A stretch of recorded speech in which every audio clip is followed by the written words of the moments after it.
बच्चों, Devganga online coaching classes के अंदर आपका स्वागत है। और आज हम पढ़ने वाले हैं स्थिर वैद्युतिकी का अगला लेक्चर। हम इस लेक्चर को पढ़ें, मैं बात कर लेता हूं इससे पहले वाले लेक्चर की। तो अपने जो लास्ट वाले लेक्चर के अंदर पढ़ लिया था, वो पढ़ लिया था कि विद्युत क्षेत्र क्या होता है और विद्युत क्षेत्र की तीव्रता क्या होती है, और उसका अपन ने फॉर्मूला भी लिख लिया था कि E बराबर F बटे Q नॉट होता है। ठीक है। और आज जो अपना टॉपिक है वो है बिंदु आवेश के कारण विद्युत क्षेत्र की तीव्रता। तो चलिए स्टार्ट करते हैं अपन बिंदु आवेश के कारण विद्युत क्षेत्र की तीव्रता। अगर आप लोगों ने वो पहले वाला लेक्चर नहीं देखा है तो प्लीज जाइए आप और उसको देखिए, फिर बाद में ये टॉपिक पढ़िए और आपको बहुत इजीली वो चीज समझ में आ जाएगी। ठीक है। तो चलिए स्टार्ट करते हैं बिंदु आवेश के कारण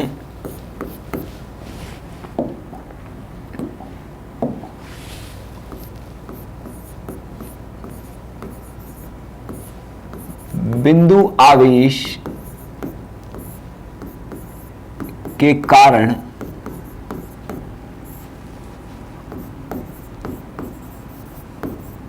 विद्युत क्षेत्र की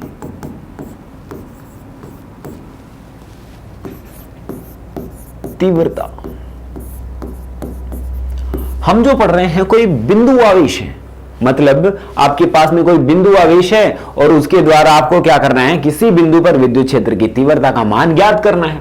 तो मान लिया आपके पास में, माना ये कोई बिंदु आवेश है जिसका मान है Q।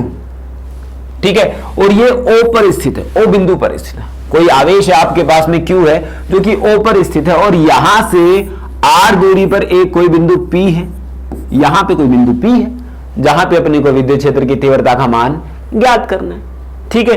अब जहां पे भी अपने को विद्युत क्षेत्र की तीव्रता का मान ज्ञात करना है, तो इससे पहले अपन बात करते हैं कि विद्युत क्षेत्र की तीव्रता क्या थी।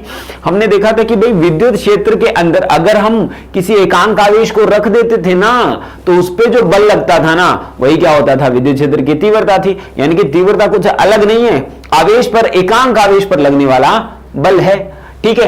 तो यहां पे भी जब भी आपके पास में इसी प्रकार से जो इसकी दिशा निकली थी, वो दिशा भी क्या थी, जो बल की दिशा थी, वही आपके पास में विद्युत क्षेत्र की दिशा भी प्राप्त हुई होगी। ठीक है। तो यहां से अपन देख रहे हैं कि भाई यहां पे कोई बिंदु आवेश Q है और यहां से R दूरी पर कोई बिंदु P है जहां पर विद्युत क्षेत्र की तीव्रता का मान ज्ञात कर रहे हैं। अब मैं जो यूज करता हूं वही तरीका मैं आपको बता देता हूं। जहां पे भी मुझे विद्युत क्षेत्र की तीव्रता का मान ज्ञात करना होता है ना, वहां पे मैं मान लेता हूं कि कोई धनात्मक आवेश है। ठीक है। तो मैंने मान लिया कि भाई यहां पे क्या है, कोई धनात्मक आवेश है, ये रहा Q नॉट। ठीक है। तो अब ये यहां पे रखा हुआ है, ये जो Q नॉट है वो अपन ने बोला था कि ये क्या है, एक परीक्षण आवेश है जो कि बहुत ही सूक्ष्म होता है और इसका ज्यादा प्रभाव नहीं पड़ता है, इसलिए अपन Q नॉट परीक्षण आवेश बोलते हैं। तो यहां पे आपके पास में Q नॉट रखा है, तो Q व Q नॉट के मध्य लगने वाला विद्युतीय बल,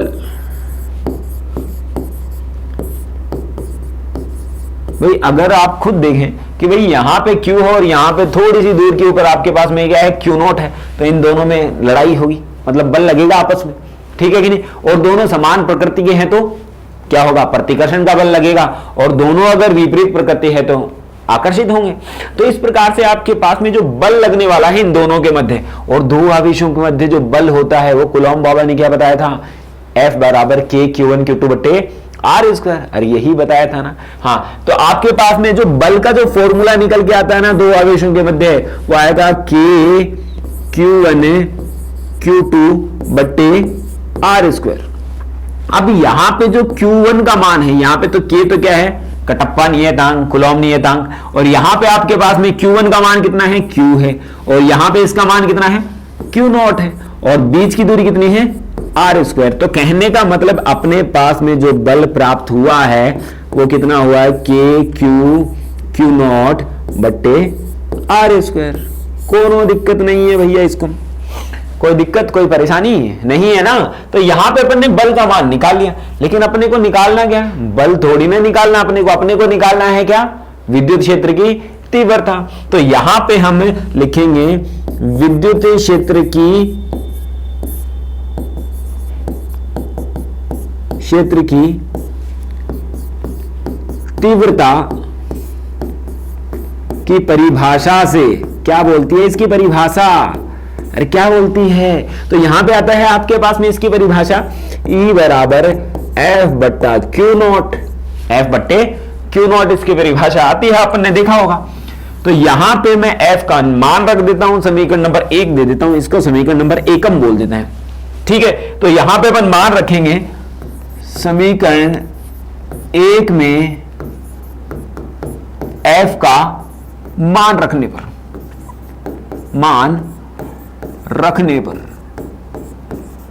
F का मान रखेंगे अपन, तो यहां पे बोलो कितना आएगा, E बराबर F का मान कितना है, के क्यू नॉट बट्टे आर स्क्वायर, तो यहां पे तो रख दिया के क्यू नॉट बट्टे आर स्क्वायर, और यहां पे आया क्यू नॉट, तो क्यू नॉट से तो क्यू नॉट गया अपने घर, और यहां पे जो मान निकल के आएगा वो कितना निकल के आएगा, बोलो के क्यू बट्टे आर स्क्वायर प्राप्त हुआ।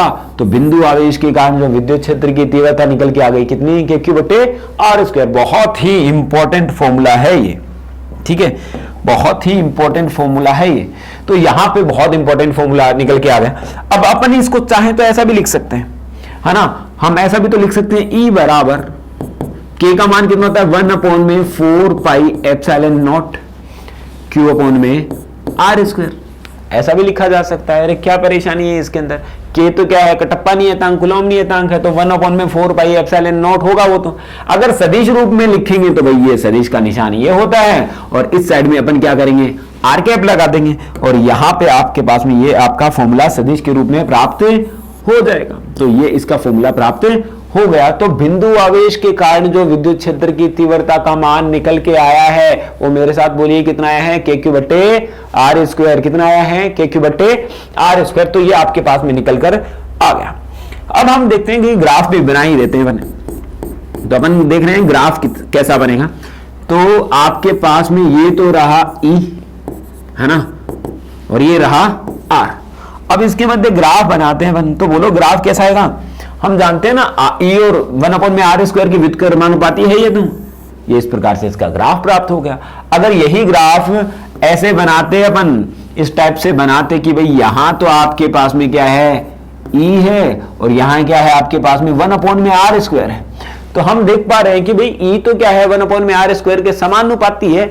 तो यहां पे समानुपाती आ गया तो कितना आएगा, ये इस प्रकार का अपने पास में ग्राफ प्राप्त हो जाएगा। तो बहुत ही सिंपल सी आसान सी डेरिवेशन आपके पास में निकलती है, लेकिन फॉर्मूला बहुत इंपॉर्टेंट है। क्या है, फॉर्मूला बहुत इंपॉर्टेंट है। तो फटाफट आप इसी टाइप से आपको इसको नोट करना है और एग्जाम में भी लिख के आना। बस यहां पे आपको थोड़ी सी थ्योरी लिखनी होती है कि माना एक आवेश है जो कि Q है, बिंदु O पर स्थित है, R दूरी पर कोई बिंदु P स्थित है, जहां पर आपको विद्युत क्षेत्र की तीव्रता का मान ज्ञात करना है, वो आप नोट करके लिख सकते हैं। अदरवाइज आप PDF भी हमसे ले सकते हैं, ठीक है। लेकिन साथ में जब कमेंट करके बताएंगे तभी अपने को ये प्रॉब्लम आपका पता चलेगा कि भाई आपको PDF नोट्स चाहिए या नहीं चाहिए। चलिए बढ़ते हैं इसके क्वेश्चन की तरफ। तो अब अपन ले लेते हैं, एक क्वेश्चन कर लेते हैं हम, है ना। तो एक एक क्वेश्चन है आपके पास में, बहुत सिंपल सा हलवा सा क्वेश्चन देख लेते हैं। तो यहां पे आपके पास में आएगा कि भाई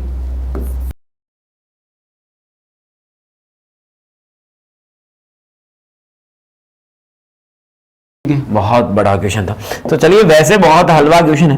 तो आप देखें कि भैया आपको जो दिया हुआ है, जब भी अपन न्यूमेरिकल को सॉल्व करेंगे, जो बोर्ड के अकॉर्डिंग अपन बात करते हैं ना, नीट जेईई के हिसाब से अपन नहीं बात कर रहे हैं, लेकिन जब भी अपने को बोर्ड में अपने को मार्क्स चाहिए ना, उस हिसाब से अपने को क्या करना है कि भाई आपको सबसे पहले जो गिवन डेटा लिखना है, लिखना ही चाहिए आपको हमेशा। सॉल्यूशन अपन करते हैं इसका, तो गिवन वैल्यूज के अंदर अपन बात करेंगे, तो गिवन वैल्यूज की अपन बात करते हैं। गिवन वैल्यूज के अंदर तुम देखोगे ना, तो आवेश का मान तो कितना दे रखा है, 9 माइक्रोकूलम, तो 9 गुना 10 की घात माइनस का 6 कूलम आएगा ना ऐसा, ठीक है। और आर का मान भी दे रखा है, ये कितना है, आर बराबर 10 सेंटीमीटर। CN क्यों लिखा गया, सेंटीमीटर है, सेमी है। तो आपको क्या निकालना है, विद्युत क्षेत्र की तीव्रता निकालनी है, निकाल देते हैं मन। तो हम जानते हैं, वी नो दैट, ये तो बिंदु आवेश के कारण आपको R दूरी पर निकालना है, तो E दे रखा है, सॉरी Q दे रखा है और R दे रखा है, और आपको E निकालना है। तो सीधा सा फॉर्मूला अपन जानते हैं ना, E बराबर KQ बट्टे आर स्क्वायर। तो ई बराबर अपन फॉर्मूला अप्लाई करेंगे, ई बराबर के क्यू बट्टे आर स्क्वायर। यहां पे हम क्या करेंगे, पहले तो के का मान रख देंगे, और के का मान अपन जानते हैं 9 गुणा 10 की घात 9, 9 गुणा 10 की घात 9। अरे बात समझ में आवा है ना भैया। तो यहां से कितना आया कि यहां पे क्यू का मान कितना है 9 माइक्रोकूलम। तो 9 गुणा 10 की घात माइनस का 6 बट्टे आर स्क्वायर 10 सेंटीमीटर। तो सेंटीमीटर यानी कि 10 गुणा 10 की घात माइनस 2 का होल स्क्वायर। स्क्वायर अपन ने कर दिया क्योंकि अपन ने इसको मीटर में चेंज किया ना। तो यहां पे अपन इसको लिख सकते हैं ऐसा कि भाई ये तो आया है आपके पास में ई का मान, ऊपर सॉल्व करते हैं तो ये तो आ गया 81 इनटू में ये 10 की घात प्लस का 9 है और 10 की घात माइनस का 6 है, तो 10 की घात प्लस का 3 तो बच गया ये रहा। और नीचे कितना है आपके पास में, ये 10 की घात माइनस का 2 बचेगा। तो ऊपर जाके ये प्लस का हो जाएगा। तो ई बराबर जो निकल के आया है वो 81 गुणा 10 की घात कितना 5 निकल के आया है, जो कि आया है न्यूटन बट्टे कूलम। तो ये आपके पास में इसका मान निकल कर आ जाता है। ठीक है, तो ई का मान जो निकल के आया है वो आया है आपके पास में 81 गुणा 10 की घात 5 न्यूटन बट्टे कूलम। न्यूटन बट्टे कूलम क्या है, इसका मात्रक है। तो बहुत सी सिंपल सा अपन ने क्वेश्चन कर लिया है। अगले क्वेश्चन की ओर बढ़ते हैं अपन। ठीक है, अगला क्वेश्चन देखते हैं अपन। अगला क्वेश्चन क्या बोलता है आपको कि भाई समझाते हैं इस क्वेश्चन को। मान लिया कि ये बोलता है कि 2 आवेश है, 2 आवेश हैं आपके पास। तो पहला तो है आपके पास में 4 माइक्रोकूलम और दूसरा है आपके पास में 16 माइक्रोकूलम। ये 2 आवेश है। ठीक है, और परस्पर इन दोनों के जो बीच की दूरी है ना, ये जो दूरी है ये दे रखी है, इसका मान दे रखा है 20 सेंटीमीटर। कितना दे दिया, 20 सेंटीमीटर। तो अब ये बोल रहा है इनको मिलाने वाली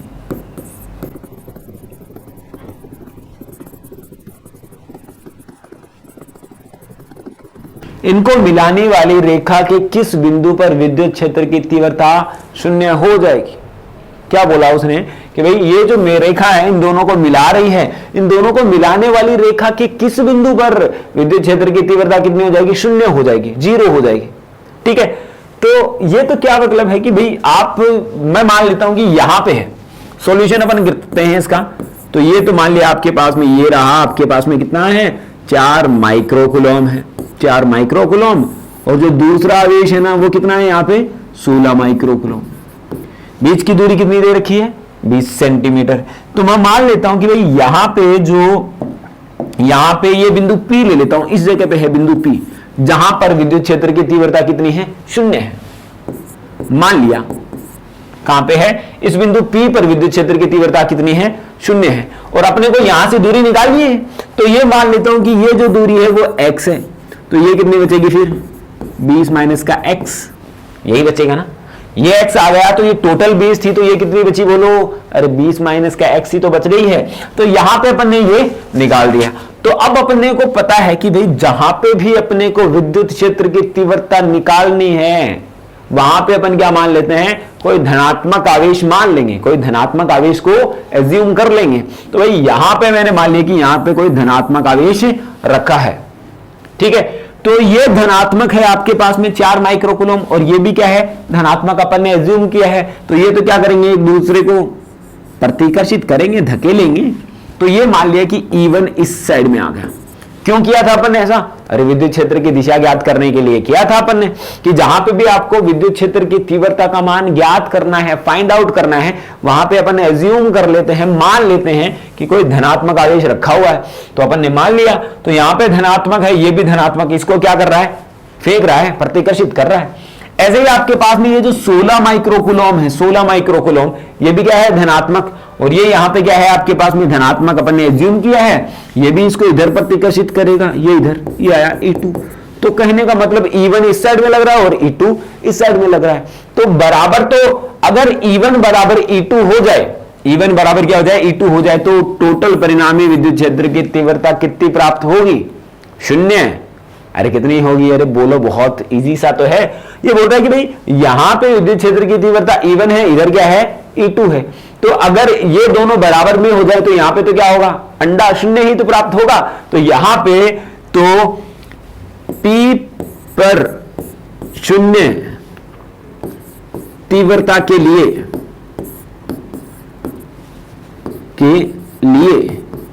क्या होना चाहिए भैया, E1 बराबर E2, E1 बराबर E2 होना चाहिए। तो यहां पे अपन क्या करते हैं कि E1 तो क्या है, 4 माइक्रोकूलम के कारण यहां पर विद्युत क्षेत्र की तीव्रता है कि नहीं। तो इस 4 माइक्रोकूलम के कारण यहां पर जो विद्युत क्षेत्र की तीव्रता है, तो विद्युत क्षेत्र की तीव्रता का फॉर्मूला तो KQ/R² हुआ है ना। तो KQ/R² होता है। तो यहां पे मैं निकालता हूं कि Q1 बट्टे R कितना है, बीच की दूरी कितनी है, यहां पे X है, तो यहां पे आ गया X²। इसके बाद में बोलो कि भाई यहां पे जो है KQ/R², ये यहां पे KQ1 ले लिया, तो इसके कारण यहां पे कितना आएगा, KQ2 बट्टे बीच की दूरी कितनी है, 20 - X का होल स्क्वायर। ठीक है, अब कर देते हैं इसको सॉल्व। तो K से तो K गया अपने घर। ठीक है, इसके बाद में अपन देखते हैं कि भी यहां पे जो Q1 है, Q1 का मान तो कितना है, 4 माइक्रोकूलम। तो यह आया 4 माइक्रोकूलम बट्टे X² बराबर ये कितना आया, 16 माइक्रोकूलम बट्टे 20 - X का होल स्क्वायर। तो यहां से माइक्रोकूलम से तो माइक्रोकूलम अपने घर गया, और यहां से इसको काटेंगे तो ये तो आया 1 और ये कितना आया 4। तो यहां पे जो अपने को मान प्राप्त हुआ वो हुआ है 1/X² बराबर 4/20 - X का होल स्क्वायर। अरे बोलो सत्य है ना, बिल्कुल सत्य है। अब यहां से अपन इसको सोल्व कर सकते हैं ना। इसको कैसे सोल्व करें, अपन चाहें तो इसको 1/X गुणा X² ऐसा लिख सकते हैं ना, ऐसा लिख लिया अपन ने। और इसको क्या लिखेंगे अपन, 2/20 - X का होल स्क्वायर। तो यहां पे स्क्वायर से तो स्क्वायर चलता बना। अब यहां से कितना आ गया, 1/X है ना, बराबर कितना आया, 2/20 - का X। तो यहां पे अपन क्या करेंगे, लड़ाई करवा देंगे, वज्र गुणा करवाएंगे। तो यहां पे कितना होगा, यहां से अपन देखते हैं तो 20 - का X बराबर 2X। यहां से कितना आया, 20 बराबर 3X। तो X बराबर कितना आया, 20/3 सेंटीमीटर। इसका आंसर निकल के आ जाता है। तो यानी कि यहां पे अगर मैं मान निकालूंगा ना तो कितना निकल के आएगा, X बराबर ये 3 बढ़ गया 3 पॉइंट, ये आया 2, यानी कि 3 पॉइंट लगभग 7 सेंटीमीटर के करीब ये वैल्यू आएगी आपके पास में। तो यहां पे आपके पास में इसका मतलब क्या हुआ कि इस 4 माइक्रोकूलम से कितनी दूरी पर, 3.7, यानी कि मैं लिख सकता हूं कि 4 माइक्रोकूलम से, है ना, तो यह आपके पास में 3.7 सेंटीमीटर की दूरी पर विद्युत क्षेत्र 0 हो जाएगा। ऐसा ही अपन ऐसा भी बोल सकते हैं कि भाई 16 माइक्रोकूलम से कितना आया, इसमें से वो घटा देंगे तो वैल्यू अपन इस प्रकार से लिख सकते हैं। तो ये अपन ने देखा कि भाई बिंदु आवेश के कारण विद्युत क्षेत्र की तीव्रता अपन ने देख ली। और ये क्वेश्चन बहुत फेमस है, काफी बार ये पूछा जाता है। ऐसा का ऐसा ही पैटर्न आपके पास में अगला जो चैप्टर होगा, विभव होगा, उसमें भी ऐसा ही पूछा जाएगा। तो फटाफट आप इसको नोट कीजिए, फिर बाद में अपन आगे की तरफ बढ़ते हैं। ठीक है, तो नोट कर लिया होगा आप लोगों ने।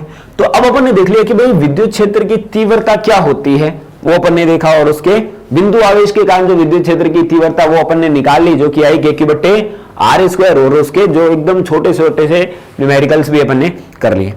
अब हम देख रहे हैं कि जब आवेशों का कोई निकाय हो, झुंड हो, आवेशों का क्या हो, कोई निकाय हो और झुंड हो, तब आपके पास में विद्युत क्षेत्र की तीव्रता कितनी आने वाली है। ठीक है, तो मैं निकालता हूं आवेशों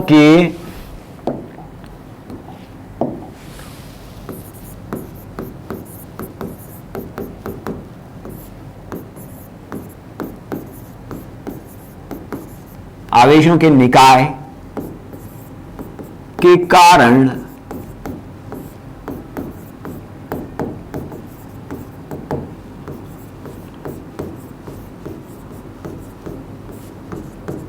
आवेशों के निकाय के कारण विद्युत क्षेत्र की तीव्रता। तो ऐसा का ऐसा अपन ने पढ़ा था, तुम्हें याद हो तो आवेशों के निकाय के कारण किसी एक आवेश पर विद्युतीय बल पड़ लिया था और उसको बोला था, किसने प्रतिपादित किया था, किसने सिद्ध किया था उसको, उसने किया था अध्यारोपण के सिद्धांत ने। अध्यारोपण का सिद्धांत अपन काम में लेते हैं और अध्यारोपण का सिद्धांत तुम्हें मालूम होगा। क्या बोलता था, आवेशों के निकाय के कारण किसी एक आवेश पर जो कुल बल का मान है सभी आवेशों के कारण लगने वाले अलग अलग बलों का सदिश योगफल होता था। और यही बात अपन यहां अप्लाई करने वाले हैं।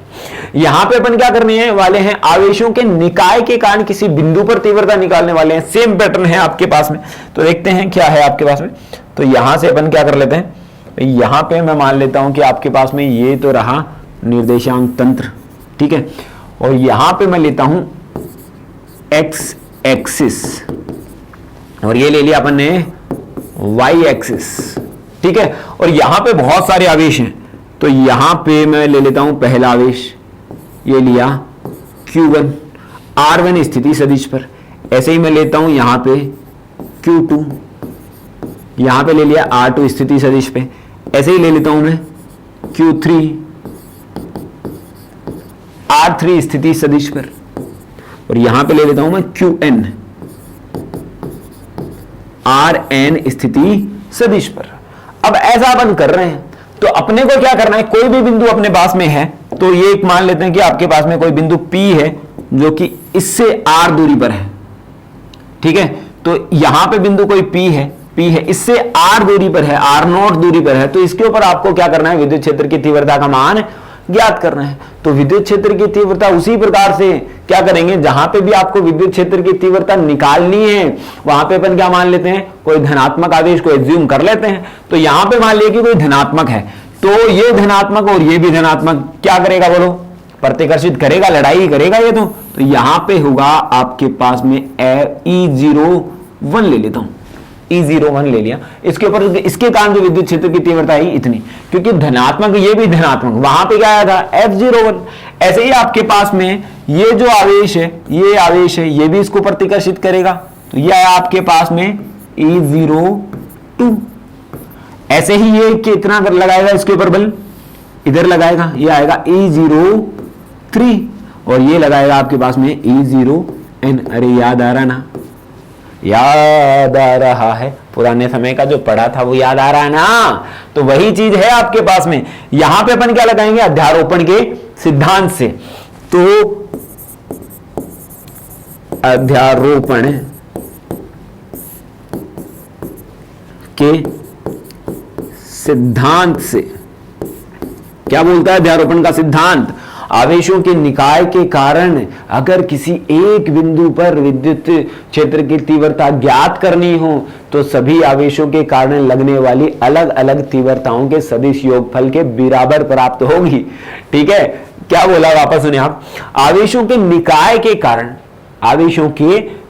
के कारण किसी एक बिंदु पर विद्युत क्षेत्र की तीव्रता जो होगी सभी आवेशों के कारण लगने वाले अलग अलग तीव्रताओं के सदिश योगफल के बराबर प्राप्त होगी। तो यह बताता है अध्यारोपण का सिद्धांत, यानी कि जो परिणामी तीव्रता निकल के आएगी ना ER, वो कितनी आएगी आपके पास में E01 प्लस का E02 प्लस E03 प्लस का E0n, समीकरण नंबर 1।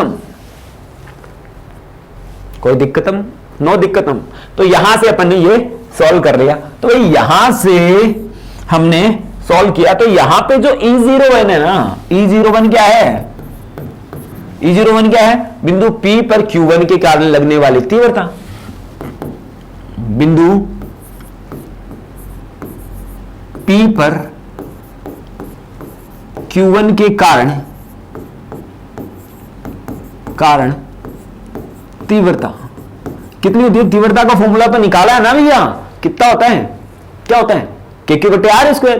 तो यहां पे कितना आ जाएगा, E01 कितना आएगा,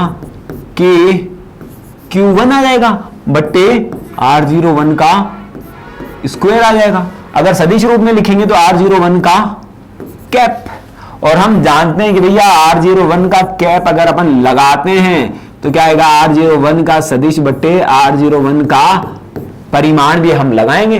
तो यहां पे मान रखेंगे अपन, तो बोलो E02 बराबर KQ1 अपॉन में R01 का स्क्वायर अपॉन इंटू में R01 का सदिश बट्टे R01 का परिमाण। ठीक बात? अरे ऐसा ही तो लिखेंगे, कोई प्रॉब्लम? No problem. तो यहां से अपन क्या करते हैं कि भाई यहां से अपन क्या कर रहेंगे कि भाई E02 जो निकल के आएगा, यहां तो अपन क्या लिखेंगे KQ1 अपॉन में R01 का क्यूब इंटू में R01 का सदिश। तो ये E01 निकाला। इसी टाइप से मैं क्या निकालूंगा, E02 कितना आएगा, बोलो कितना आएगा, KQ2 अपॉन में R02 का क्यूब इंटू में R02 का वेक्टर। ऐसे ही आपके पास में आएगा E0n बराबर KQn अपॉन में R0n का क्यूब इंटू में R0n का सदिश। तो ये आने वाला है। अब क्या करें इन सबका, E01 निकाल लिया, E02 निकाल लिया, E03 निकाल लिया, E0n निकाल लिया। अब क्या करें, अचार थोड़ी ना डालना आपको क्या करना है, समीकरण नंबर 1 में मान रखना है। तो समीकरण 1 में मान रखने पर, समीकरण नंबर 1 में मान रख देते हैं भैया अपन। तो देखते हैं, तो ER जो निकल के आएगा ना, तो कितना निकल के आएगा बोलो, तो यहां पे आया आपके पास में KQ1 अपॉन में R01 का क्यूब इंटू में R01 का सदिश प्लस KQ2 अपॉन में R02 का क्यूब इंटू में R02 का सदिश प्लस डॉट डॉट डॉट, यहां पे क्या करेंगे KQn अपॉन में R0n का क्यूब इंटू में R0n का सदिश। ये अपन ने निकाल लिया। अब इसको शॉर्टकट भी अपन कर सकते थे, तुम्हें याद हो तो किया था, प्राचीन समय की तो बात है नहीं वो। तो यहां से तो अपन ने ले लिया, K तो कॉमन ले लिया और यहां पे लगा दिया था सिग्मा, I इक्वल टू लगाया एकम, उसके बाद में n तक की अपन ने इसको किया था वेरी। और यहां पे आएगा QI, अरे जहां पे भी जो वेरी चीज कर रही है 1 2 3 वहां पे I आ जाएगा। वहां पे आएगा आपके पास में R0I का क्यूब इंटू में R0I का सदिश। तो ये अपन ने निकाल लिया है इसको। तो ये अपन पढ़ चुके हैं। तो यहां पे अपन ने निकाल लिया कि भाई आवेशों के निकाय के कारण जो विद्युत क्षेत्र की तीव्रता कैसे निकालती है। सेम टू सेम पैटर्न है जैसे कि आवेशों के निकाय के कारण अपन ने क्या निकाला था, विद्युतीय बल निकाल लिया था। ठीक है, बात नोट कीजिए फटाफट इसको, आप नोट करते रहिए और साथ साथ में लिखते रहिए। आपके बहुत अच्छे मार्क्स कवर होने वाले हैं बोर्ड्स के अंदर। तो यहां पे आपको ये साथ साथ में लिखते जाना है। अगर आपको पीडीएफ की रिक्वायरमेंट है तो आप हमें कमेंट करके बता सकते हैं कि कोई चीज नहीं समझ में आई है, वो भी बता सकते हैं। और पीडीएफ की रिक्वायरमेंट है तो आप कमेंट करके बता सकते हैं कि सर पीडीएफ मुझे रिक्वायर है, और उसके ऊपर आप उस फोन पर मैसेज कर देंगे आप उस व्हाट्सएप नंबर पे, तो आपको पीडीएफ भेज दी जाएगी। ठीक है, तो यहां से आपको ये चीजें मिल जाती है, तो ये चीज अपने पास में कवर हो जाती है, तो कोई दिक्कत नहीं होनी चाहिए। तो चलिए, बहुत बढ़िया बात है, आप लोगों ने पढ़ लिया होगा, लिख लिया होगा। और अब हम जो नेक्स्ट लेक्चर के अंदर पढ़ेंगे ना, वो पढ़ेंगे विद्युत क्षेत्र रेखाएं। ठीक है, और उसके गुणधर्म। लेकिन जब जैसे ही अपन ये वीडियो देख लेते हैं तो लाइक और कमेंट करना बहुत जरूरी है भाई। हमें ये पता चलता है कि आप लोगों को चीजें समझ में आ रही है या नहीं आ रही है। ये हमारे लिए भी जरूरी है और आपके लिए इसको पढ़ना जरूरी है और लिखना तो जरूरी है ही। चलो, thank you, have a nice day.